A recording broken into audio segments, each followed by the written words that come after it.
Hey folks, do it here. Well, it really hasn't come to a point of being completely done yet. Excuse me 1 second here. Seem to have a frog in my throat. Well, anyway, it seems it really hasn't come to true fruition, but I'd say it's on the better part of done. I really didn't intend for it to take this direction and kind of come out to this conclusion, but I'm going to say it's pretty much about, the better part of 90%. Okay, obviously, Frankenstoner, okay? I did a video for, semi-autoriflelover, and I showed him the straight poop. Now, what's the straight poop? Okay, obviously I did put in the Timney Trigger. Obviously I have mounted the AIMPOINT 9000 SC. Yes, you see it does have the kind of really cheesy paint job because I don't get sponsored by a company known as Doro Jacket or something. I don't know, some craptastic stuff that, well, somebody else whores out, and I don't do that. All I really do is I take the Birchwood KC pen and I scribble on it because I know in the field as it gets scuffed up and looks like crap, it's a $3 touch-up. Am I going to cry? No. I'm not going to spend some ungodly amount of money for a binary paint process that then basically has to be applied in a ventilated atmosphere because it's not good for you.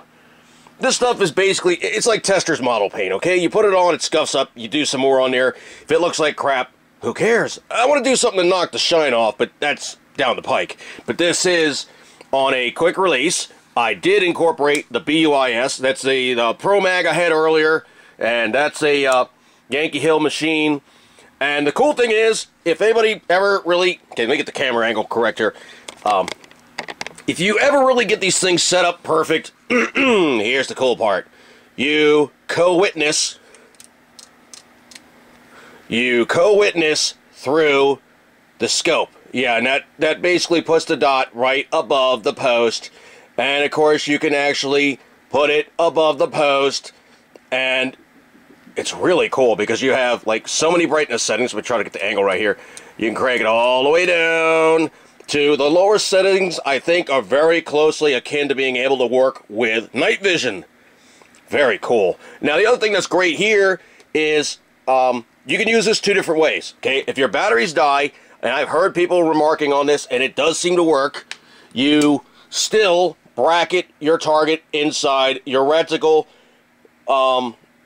Now, usually you would basically say you want to center them up, center them up, center them up. If you get the same cheek weld, you're shooting the same way, you will put it on the target. Okay, that's great. Now, the thing is, like, S.I.R AUG, what they said essentially was you had about a, oh God, what was it? I think it actually was a,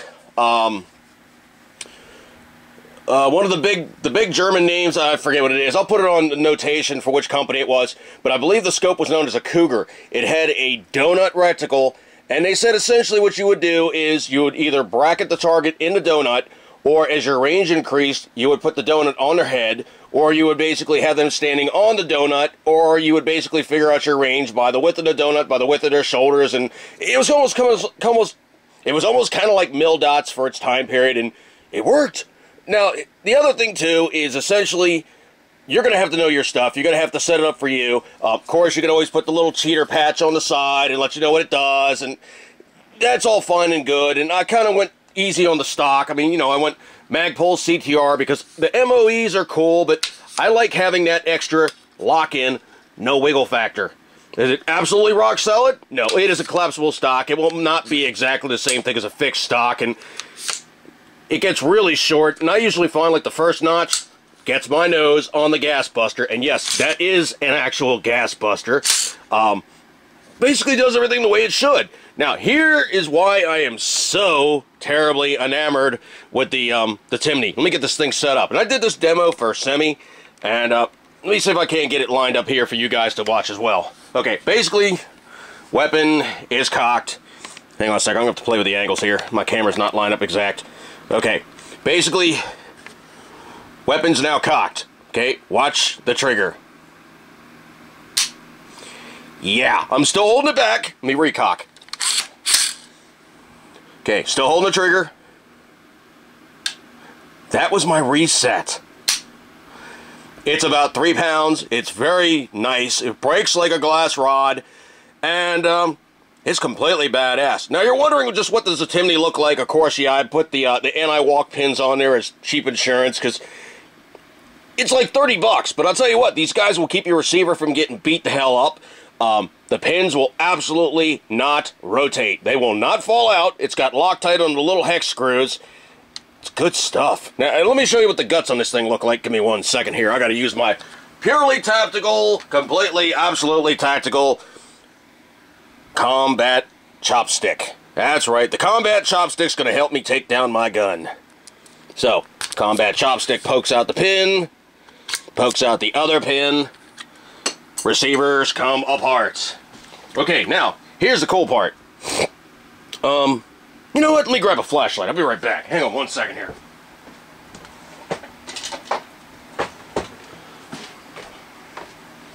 Okay, now, the Timney Trigger essentially is a cartridge. You can see everything's pre-adjusted. There's a lot of Loctite on there to keep you from messing with the adjustments. Timney set it up. It did everything the way it needs to do. Don't screw with it. It works perfect.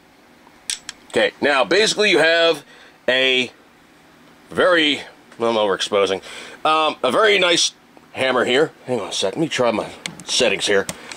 It's a little too bright. Okay, that might be a little better. Got a lot of grease on there, still burnishing parts together. You can see this is a cartridge.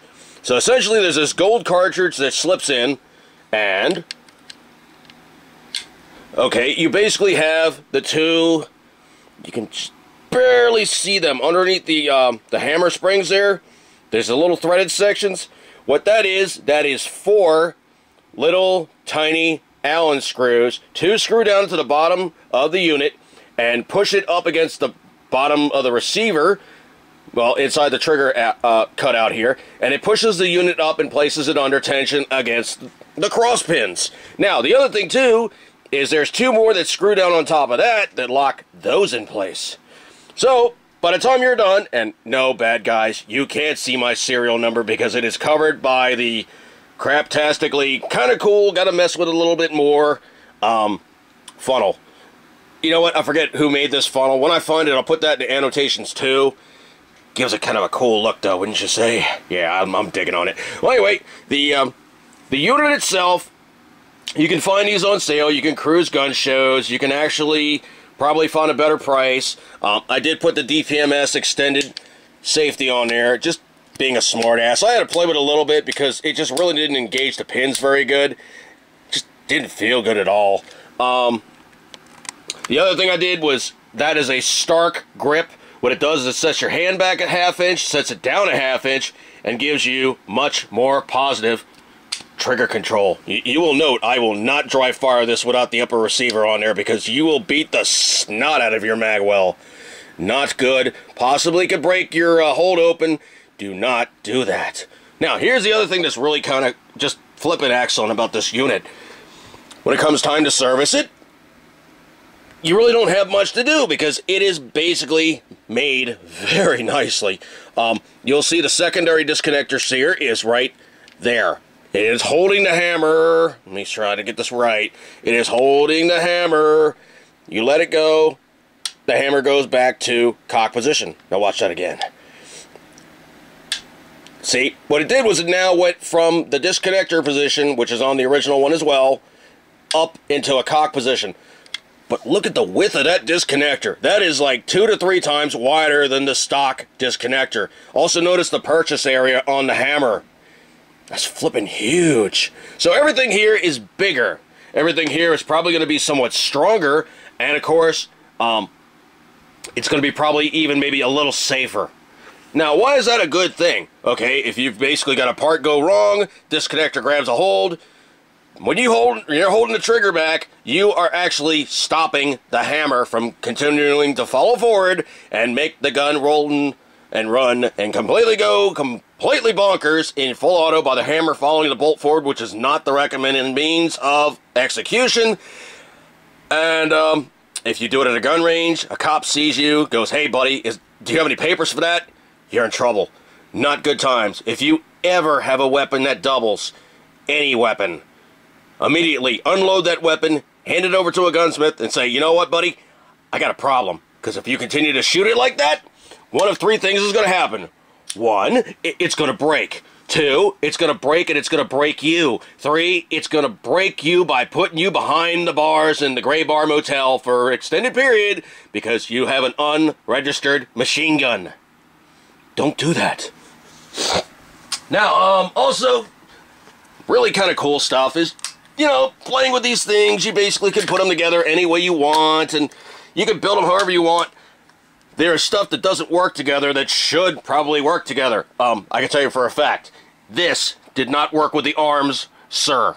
It didn't like it at all. As a matter of fact, I had to hog out some whole area here, and just to get this forend to basically fit into this guy, I had to do some work. It's purely cosmetic.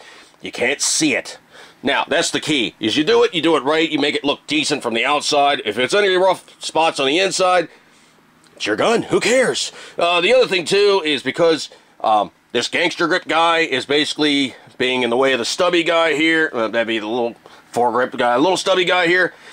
It won't allow the two to, you know, flop open shotgun style like your standard AR will do. Like you pull the back pin, you can flop it down, you can service it. It's tighter.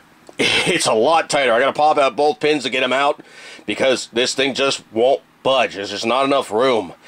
It's all stuff you got to take into account whenever you basically do a build is you got to see if the part's compatible. Now, in terms of how am I doing on this thing, I would say this is probably the better part of almost finished. I probably want to get another quick release. I'll probably put a scope on her.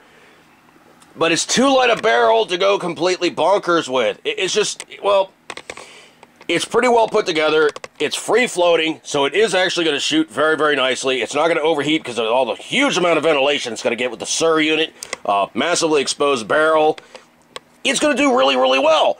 But this is not a match gun. Remember in the earlier ones, I told you this is a chrome barrel. Chrome barrels are not precise enough because the chrome is not precise enough. You might have vagaries, you might have meanderings, you might have bore that looks like this. Of course, that is extremely exaggerated. We're talking probably a couple 10,000s. But when you squeeze a bullet down, you let it go. You squeeze a bullet down, you let it go. You squeeze a bullet down, you let it go.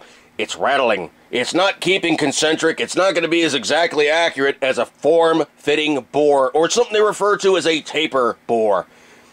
Dirty little fact. Most of your serious target barrels will start out at 1 diameter, and as it gets to the bore, it gets progressively, slightly, infinitesimally tighter. So what's happening there is the bullet is being stabilized until its very last moment of contact, and then it's let go. Now, it's not a huge amount of squeeze, because if you do too much squeeze, you can get excessive chamber pressures. You can basically wear the barrel out prematurely, and it just doesn't shoot as good. But you want to have a very slight squeeze. So what's happening then is the bullet is keeping constant physical contact. For every moment it is in the barrel, it is being stabilized. Now also, they will do a target crown on the barrel, which basically gives a nice smooth exhaust path for the exhaust gases. It doesn't give a last second kick on the base of the bullet to knock the bullet off path. And any of these things you can do will make a gun shoot better. Am I really done with the Frankenstoner? No, but it's basically about 90%. Could I take it, well, that last 10%? Sure, absolutely. How much money is this? How fast you go when you're racing or building a gun? Thanks for tuning in for the Frankenstoner process, and I know this is kind of a cheesy way to do it, but I think I'm going to call this one done. Am I going to do updates on it? Sure, why not? I'm going to be cruising gun shows, I'm going to be cruising all kinds of stuff on the internet, and I might do some more add-ons, but I'm thinking this is pretty much finished. So, thanks so much for tuning in to the Frankenstoner process, and semi-auto rifle lover. Hopefully you get a Timney Trigger, buddy, because you're going to like it a lot. It's good stuff. And everybody else, well, all these parts and stuff, if you got any questions, send me a PM, put it in the comments, and I'll be glad to get back to you guys. Thanks so much for tuning in, and as always here on the 80s Podcast channel, see ya! And as always,